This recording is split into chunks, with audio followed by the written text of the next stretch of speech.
দুধ বের করে এইখানে আটকেছে কেন বলো তো? আমি বললাম শুধু আমার আটকেছে নাকি আরও কারো আটকেছে। হ্যালো বন্ধুরা, এক সেকেন্ড দাঁড়াও। এখন বাজে রাত 12:30।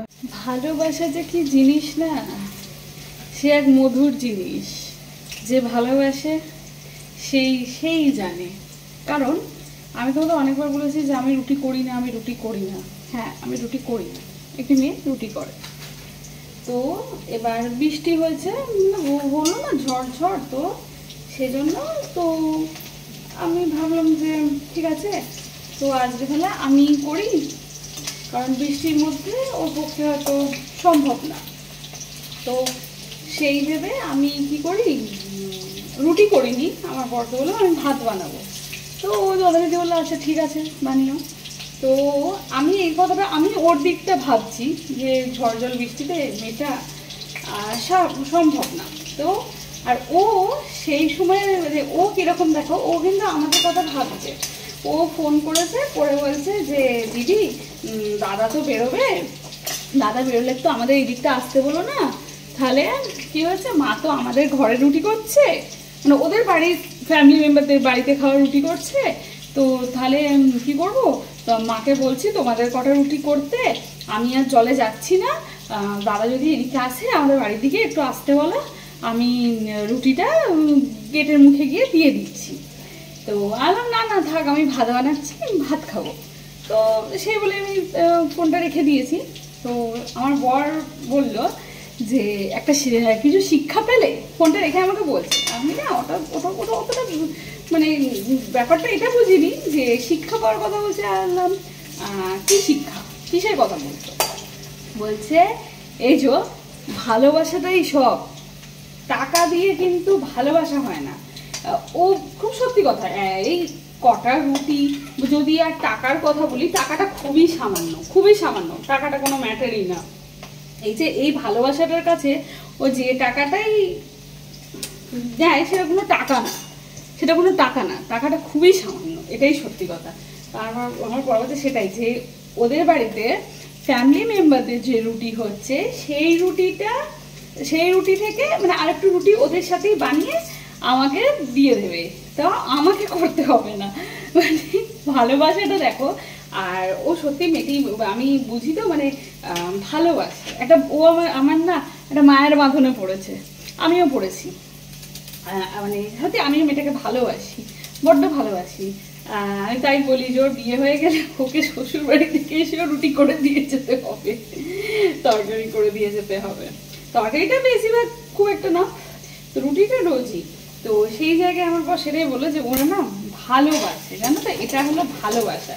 যে ওদের বাড়িতে ওদের ফ্যামিলি মেম্বারদের রুটি বানাবে, তার সাথে আমাদের আর কটা রুটি লাগে, সামান্য হয়তো এই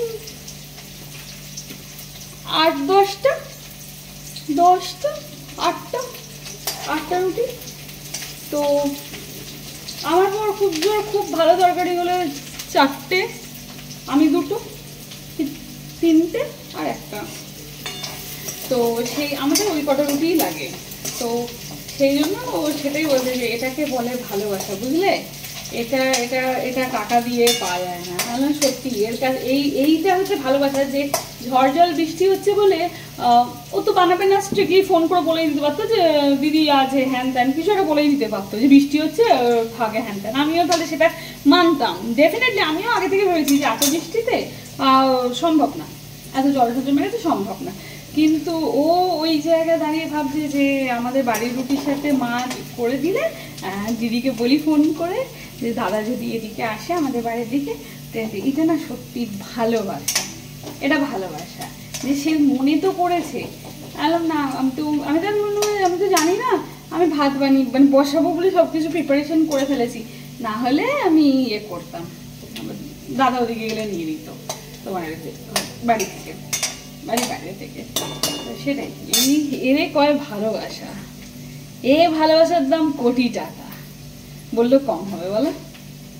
চলো আমি এখন আলুর দমটা করি, কেমন, সাথে থাকো। এখন বাজে রাত 12:30, আমি করছি আলুর দম। কারণ সবার খাওয়া হয়ে গেছে। আমার বর বলছে সকালের মাটন দিয়ে রুটি খাবেন না, আলুর দম করতে। ওই জন্য আমি এখন আলুর দম বানাচ্ছি। 12:30 পৌনে 1টার সময় তাদের বাড়িতে রান্না হয় চিমনিতে অন করি। আর চিমনি অন করলে তোমরা আমার কথা শুনতে পাবে না, আওয়াজ করবে, দেখবে শুনতে পাচ্ছ? যাই না। তো এখানে আলুদম করছি, বেশি না, 3-4টে আলু, শুধু ওর মতো, কারণ সকালে মাটনটা দিয়ে আমার চলে যাবে। তুমি তো অফ করে দিল।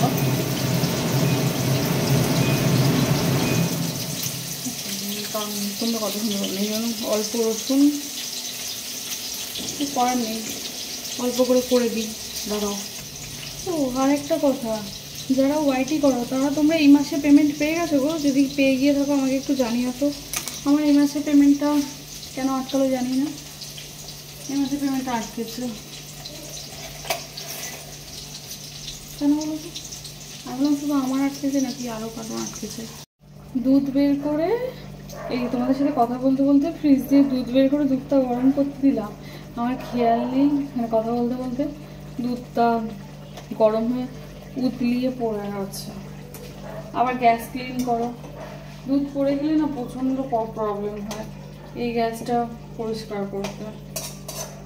চলো সেটাই করতে হবে, কিছু করার তো নেই। দুধ গরম হতে গিয়ে পড়ে হচ্ছে, গল্প করতে গিয়ে উতলিয়ে করবো, কোনো ব্যাপার না, সব করেগা। এখন আলুর দম হতা হয় মনে তো। দুধ আসলে কি বলতো, গল্প করছিলাম তো, গ্যাসটা জোরে ছিল, দুধ গরম হয়ে উঠতে গেছে। আমি কিন্তু আলুর দমে ফ্রেশ ক্রিম দিই, এটা ফ্রেশ ক্রিম, ফ্রেশ ক্রিম এটা দিয়ে করবে, দারুণ টেস্ট হয়।